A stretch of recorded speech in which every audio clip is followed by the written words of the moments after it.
It seems like right now everybody is talking about Longlegs, and it's a movie that's got me thinking for like a couple reasons. I don't think I've ever seen a wider like hype to response differential. I saw this movie and came into work the next day and literally everybody was talking about this movie and all of them seemed kind of disappointed with it. And it's really interesting to me because this is a movie that I've been looking forward to literally since the first trailer came out. I think the way they marketed this movie was super unique and interesting, so I really want to look at that aspect of it, but at the same time, I feel like it's been getting a really polarized response, and I find that very fascinating too. And I think that's also a part of it. In essence, I think this movie sort of illustrates how a great marketing campaign can actually go too far, and as a result, kind of compromise the experience for your audience. I want to start by giving my actual thoughts about the movie, because I actually did really like this movie. This is going to be really spoiler heavy, so I will put chapters in this video, so if you don't want to be spoiled for this movie, skip this chapter, go to the part where I talk about sort of the marketing and the movie as a whole, which I will try to keep relatively spoiler-free. The thing about this movie is it's extremely unsettling, but it doesn't really make as much sense as it needs to really work. Overall vibe,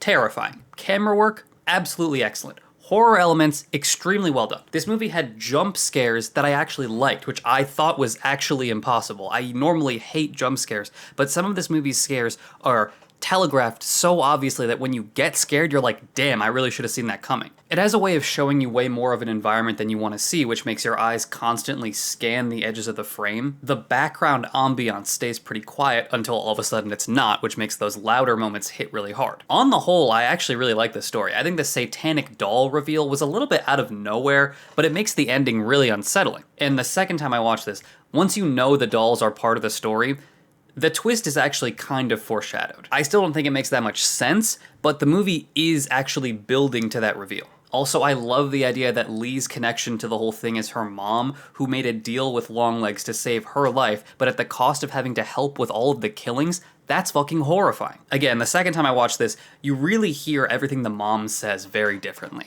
You kind of start to imagine, like, what happens to a person who has to participate in ritual satanic murders for her entire life? I didn't like that the mom kind of like turned satanic at the end, and it wasn't really clear what her motivation was for the last killing, because at that point Longlegs is already dead, so it's like, why are you doing this? But the idea of a mom who knows that her daughter only lives at the expense of other families that she has to help kill, that's fucked up. Okay, the bad news. Nick Cage is not pants-shittingly scary as advertised in all of the marketing. Right now it feels like there are two camps of people. The ones who are like, Nicolas Cage is absolutely terrifying in this movie, and the ones who are like, Nicolas Cage is hilariously campy in this movie. And the thing is, I think both of those things are true at various points. That, to me, is the biggest problem with this entire movie. It hinges so heavily on one performance, and that performance is wildly inconsistent. So inconsistent that sometimes the same behavior hits very different in different scenes. There's a part of this movie that's getting kind of memed where Longlegs is standing in front of Lee and her mom and he starts singing to them, and honestly, I thought that was fucking freaky as hell, because there's such a mismatch between his outward demeanor and what he's actually saying. He's being very friendly to this girl and her mom, although he is the most ghoulish looking motherfucker I have ever seen, which kind of undermines the whole friendliness thing, but the lyrics of the song he's singing to them are about how they can either make it easy for him or force him to come back and torture them for the rest of their lives. Absolutely fucked up. But then at a different point in this movie, he's sitting in his car and he just starts shrieking random nonsense for no reason, and that's just not scary. It's kind of cringe-inducing. To me, the problem with this performance is that when Nicolas Cage plays the character honestly and understatedly, it's genuinely unsettling. But when he decides to start chewing the scenery, it makes you want to curl up in a little cringe ball and watch a different movie. And I think this makes the movie feel very inconsistent because it wastes a lot of what should be very pivotal moments on the most overacted parts of Nicolas Cage's performance. Like the interrogation between Lee and Longlegs should be the most pivotal scene in the entire thing. But Nicolas Cage overdoes it so hard, it loses a lot of its impact. And this problem also contributes to the worst crime that this movie commits, the ending sequence, which is actually fucking crazy. It takes the out-of-nowhere satanic doll storyline and squeezes out all the horror juice it can get from it. Lee has to kill her partner and her mom, and she's trying to destroy the doll and free this little girl, but her gun jams. And she's like, come on, kid, let's get out of here. Not moving, still staring at the doll, and she's just staring into the doll as Longlegs' voice in her head singing Happy Birthday gets louder and louder, and the fucking nightmare violins are getting louder and louder in the background. And right when there should be a cut to black, there is instead a cut to Nicolas Cage saying, Hail Satan, and then giving the campiest smooch towards the camera. Vibe absolutely obliterated. You snatched an insane ending from the jaws of a very bizarre middle and then threw it right back down Nicolas Cage's throat. Okay, I'm done talking about Nicolas Cage. I didn't need to get that heated about it. This Satanist motive for the whole thing was very interesting, and I was really hoping the religious themes were going to be the focal point of the movie, but they took Satanism to a much more magical level than I was expecting. Like, right out of the gate, you learn that Lee has a psychic connection with Longlegs, and I was hoping they were going to find some way to connect that psychic magic with something grounded in reality, because I feel like a large part of the allure of a serial killer mystery is the investigation. It's piecing together what each clue means in the story that the serial killer is telling. But instead, Lee is just able to solve all of his riddles because she's psychic, which isn't super clear or interesting to watch. Like, there's a lot of parts in this movie where Lee is explaining what Longlegs' letters say, but we never get to see her solve them. So instead of something we get to kind of work on with her, she just sits down and says, oh, by the way, I solved the letters, and then we just get a big exposition done. I wanted the investigation to be more integral to the structure of the movie, kind of the same way that Batman's investigation into the Riddler sort of forms the backbone of that movie. Also, how did Lee have a psychic connection with the first guy's house? Because he had nothing to do with Longlegs, if I'm not mistaken. Also, how did the forensics teams not notice that every house that a murder was happening in had a horrific murder doll in it? And again, the reveal of the satanic magic inside the dolls leads to some really interesting and very unsettling scenes, but it kind of undermines the sense of impact that everyone's actions have. Like, oh, okay, so it was magic. I guess it is terrifying that satanic magic actually works, but that kind of gives me a lot more questions about Satan than it does about Longlegs, if you see what I'm saying. So it's like a fucking crazy stylized, creepy, well-shot movie with a loose ball of yarn for a plot that hinges on one wildly inconsistent performance. I would say it's like an 8 out of 10, and I don't give 8s lightly. 8s are usually some of the best movies I see in a year, and this is probably one of my favorite movies I've seen so far this year. I acknowledge this movie does have flaws, but I feel like at some point you kind of have to meet this movie on its own terms to enjoy it. Like, yeah, it's a little bit campy, but you have to like just kind of sink into it, you know? It was very strange. I had a very unique experience with this movie because I saw it twice in theaters. And the first time I saw it, it felt like the audience really bought into it. Like, I could see people kind of jumping when the good jump scares came around. I could see people kind of getting into it despite the fact that Nicolas Cage's performance is a little bit campy.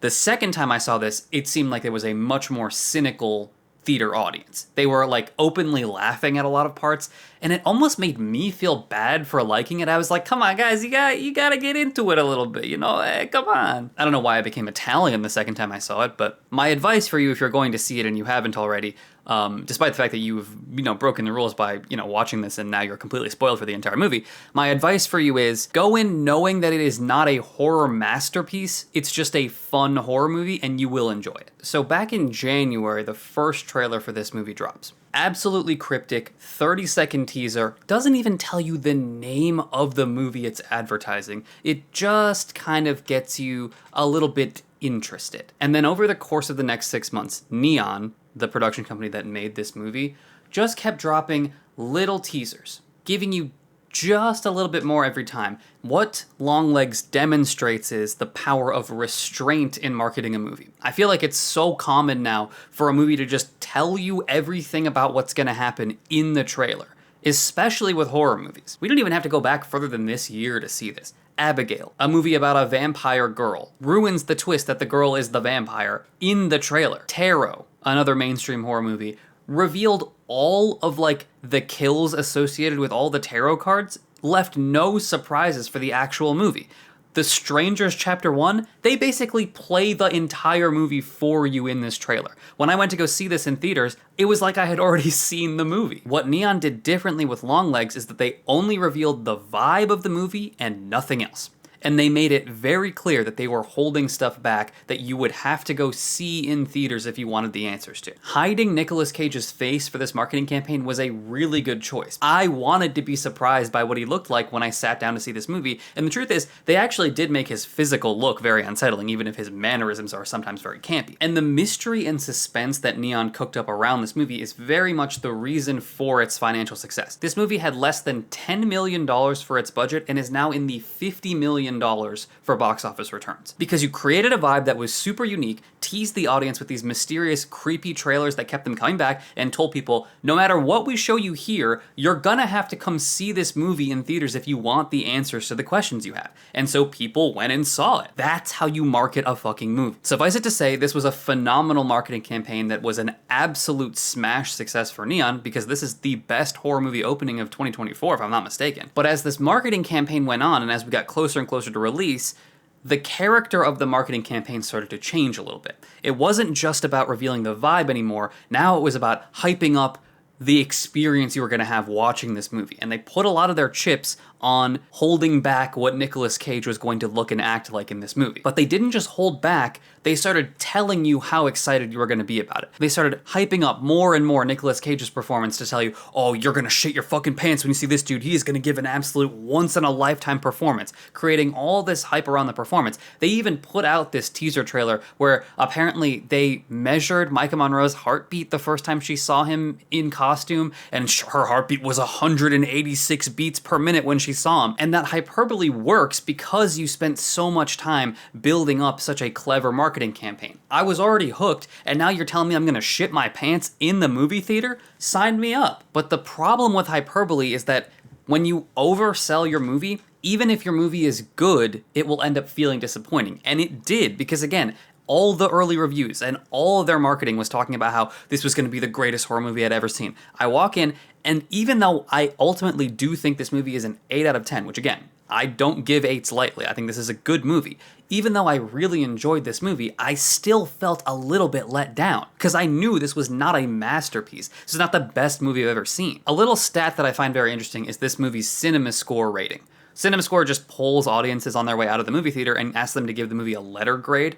And audiences coming out of Longlegs gave this movie a C+ grade, which I don't think is right. I don't think this is a C+ movie. I think that that's a reflection of overselling a thing and under-delivering. And then I think what's really fascinating, the dynamics of this marketing campaign were taken to even another level after the movie came out, because all of the initial reviews for this movie absolutely confirmed the hyperbole. All the reviews that came out in the first week were like, the scariest movie of the year, the scariest movie of the decade, the scariest movie of all time. And this works because, like I said, hyperbole works on this platform and on the internet. And what works even more is telling people what they want to hear. This is sort of the most fascinating bit of this whole thing to me. I think that there's a high correlation between the expectations for a movie and people's perception of it. When a movie looks like shit, everybody wants to hear about how it's an irredeemable dumpster fire. When a movie looks good, everybody wants to hear that it's a 10 out of 10 masterpiece. And that's, I think, in part why the initial wave of reviews was so hyperbolic. That's not to say that any specific person who thought this was a 10 or thought it was like the scariest movie they've ever seen is being disingenuous. I'm sure there are people who can make a passionate case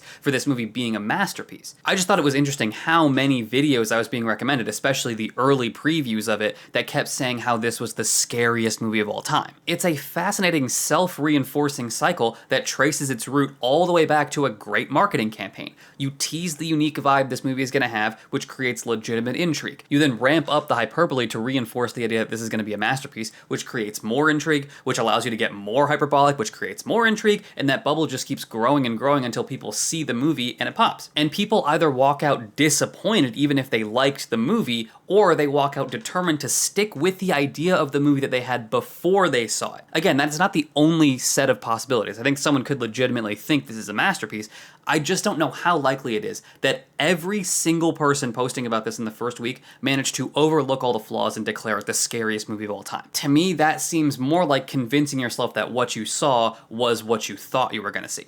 I don't know. The long and short of it is Longlegs is just a very interesting movie for a lot of reasons. The movie itself is very interesting and I think very entertaining, but also in an age where it seems like nothing is immune to flopping at the box office, when big studio movies are flopping left and right, it's kind of amazing to see something so original and so low budget do so well financially. It's sort of like Moneyball in the sense that like you can be a big studio and you can spend your money on your marketing campaign, but at the end of the day, smaller studios are finding ways not to outspend big studios, but to strategically outspend them. Neon didn't waste any money on TV spots for their movie. They focused all of their efforts on a really good internet marketing campaign that harnessed the viral power of the internet to turn something with a very low budget into something that could compete with these big studio movies. And that's really cool. And then at the same time, I just think it's a fascinating look into review culture and the internet generally speaking. Yeah, I don't know. I mean, I find review culture, I review movies. I find review culture very fascinating. And this was definitely an interesting experience to feel kind of caught between two sides of a thing. Because, like, again, I went to work the day after I saw this the first time, and people were clowning on this movie. One of my coworkers insisted it was a 1 out of 10. If that guy is somehow watching this YouTube video, no. The Garfield movie is a 1 out of 10. What else have I seen that's a 1 out of 10 this year? Madame Web is a 1 out of 10. 1 out of 10 means something, and this is something this unique and well shot just cannot be a 1 out of 10. So, like, I am a defender of this movie, but then at the same time, I'm also not a person who claims this is like some fucking incredible masterpiece, the scariest movie of all time, that Nicolas Cage should be given the fucking Nickelodeon's Kids' Choice Award for his amazing performance. I don't know. At this point, I'm just rambling about this movie now. I guess the real bottom line for me is Neon is continuing to solidify themselves as like a force to be reckoned with when it comes to original movies.